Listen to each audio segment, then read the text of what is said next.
आपको अल्लाह की रहमत की बारिश चाहिए ना, अपने अंदर शौक पैदा करो कुरान पढ़ने सुनने का,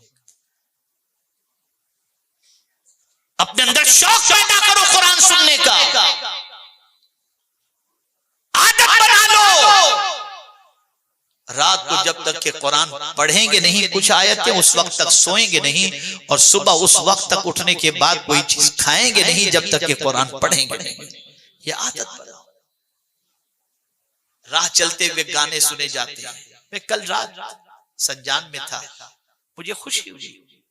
संजान से रात को जब मैं वापस बॉम्बे जा रहा था, जिनकी गाड़ी के अंदर उन्होंने तफसीर की कैसेट लगा दी, और रास्ते में जब तक कि हम चुप रहे तो तफसीर सुनते रहे। जब हमारी गुफ्तगू शुरू हुई तो उन्होंने तफसीर बंद।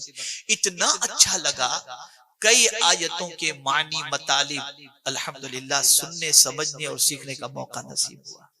इससे पता चला कि ज़ौक़े समाअत कुरान क्या है।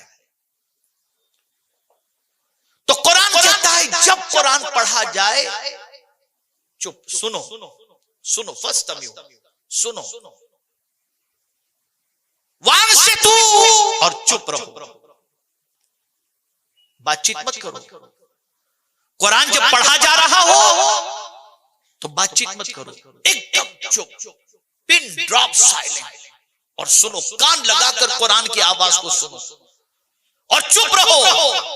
अब अल्लाह से पूछो, मेरे मौला अगर ये दो काम हम करें कि चुप रहें और सुने, तो क्या इसका कुछ फायदा भी है? तो मेरा मौला फरमाता है लअल्लकुम तुरहमून, ताकि तुम पर रहम किया जाए। यानी अब तुम्हारा काम था चुप रहना, और तुम्हारा काम था मेरी किताब को सुनना। तुमने जब ये दो काम कर दिए तो अब सुनो, मेरी रहमत तुम पर निछावर होने के लिए तैयार। क्या है आज ये शौक हमारे अंदर? जब ये जज्बा सर्द पड़ गया और न समात कुरान और किरात कुरान का जहां तक मसला है, तो हाल ये है कि इतना बड़ा मजमा है अल्हम्दुलिल्लाह, लेकिन अगर हम पूछें कितने लोग सही तौर पर कुरान पढ़ना जानते हैं, तो कुरान तो बहुत दूर की बात है, तावुज़ और तस्मिया और सूरह फातिहा भी सही तौर पर पढ़ने वाले आपको नहीं मिलेंगे। अरे जिस कौम का मिजाज ये हो कि हर ज़बान अपने बच्चे को सिखाने के लिए तैयार, लेकिन कुरान सिखाने का अगर जज्बा नहीं है तो आप सुन लो कि सिर्फ दुनियावी तालीम आपकी नजात का सामान नहीं बन सकती।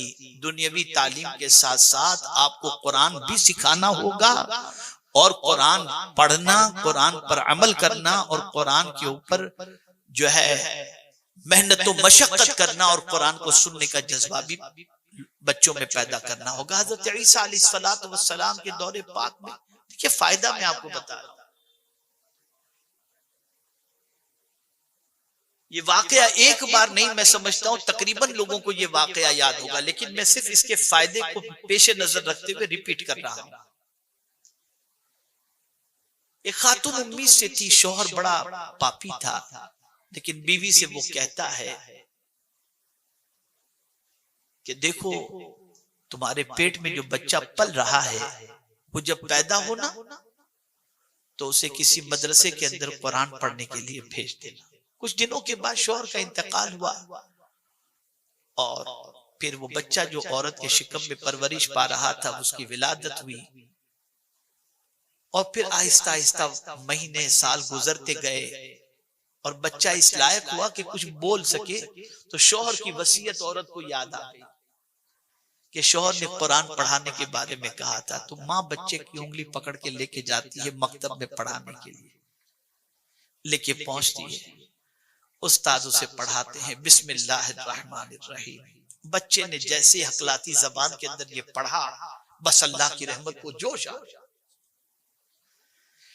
पाप की बुनियाद पर, गुनाहों की बुनियाद पर उस बच्चे के बाप पर कब्र में अजाब हो रहा था, लेकिन उसके बच्चे ने जैसे ही पढ़ा बिस्मिल्लाहिर्रहमानिर्रहीम, अल्लाह ने फरिश्तों से फरमाया इस बच्चे के बाप से अजाब को उठा लो, इसलिए कि जिसका बच्चा मुझे जमीन पर रहमान और रहीम कहकर उसके बाप को मैं कब्र में अजाब नहीं दे सकता।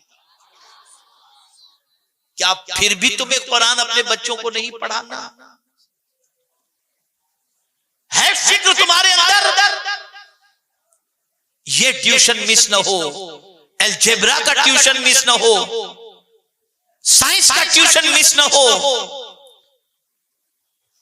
लेकिन इमाम साहब हाँ बाद में, आज जरा बच्चा थका हुआ है, क्या है ये सब? तो आज हम कहां खड़े हैं? हमारी पोजीशन हमारे सामने है। तो कुरान अल्लाह की वो किताब है कि ये किताब काबिले इत्तिबा है, और इस किताब की पैरवी करने वाले पर अल्लाह ताला रहम व करम की बारिशें नाजिल फरमाता है।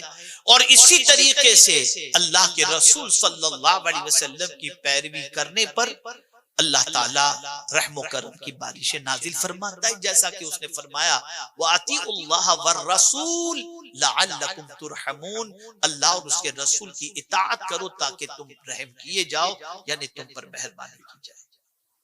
तो आज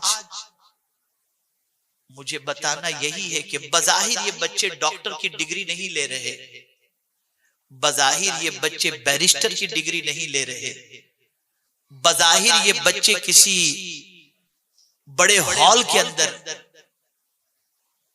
अच्छी तरह से जो है आराइश और ज़ेबाइश से मुज़य्यन किसी हॉल के अंदर बड़े प्रोग्राम के अंदर कोई बड़ी डिग्री इनको दुनियावी एतबार की तफवीज नहीं की जा रही।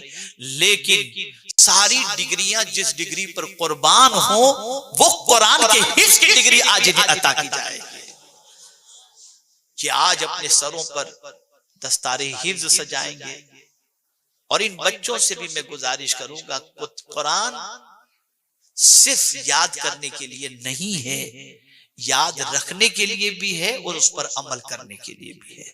तो इस किताब को पढ़ते रहा करना, इस किताब पर अमल करते रहना। और आप सबसे भी मेरी गुजारिश है, जहां अपने बच्चों को आप डॉक्टर बनाने की फिक्र करते हो, आप अपने बच्चे को इंजीनियर बनाने की फिक्र करते हो, वहीं अपने बच्चे को बेहतरीन हाफिज कुरान आलिम दीन बनाने की भी फिक्र करो। बच्चा डॉक्टर भी बनना चाहिए, बच्चा हाफिज कुरान भी बनना चाहिए, और इसी के साथ साथ बच्चा बेहतरीन मुसलमान और बेहतरीन इंसान बनना चाहिए। अगर ये बन गया तो हमारी जिंदगी भी कामयाब और हमारी आखिरत भी कामयाब। अल्लाह ताला आकाए करीम रऊफ और रहीम अलैहि तहियत व तस्लीम के सदक़ो तुफ़ैल हम सबको कुरान और अहादीस पर अमल की तौफीक नसीब फरमाए।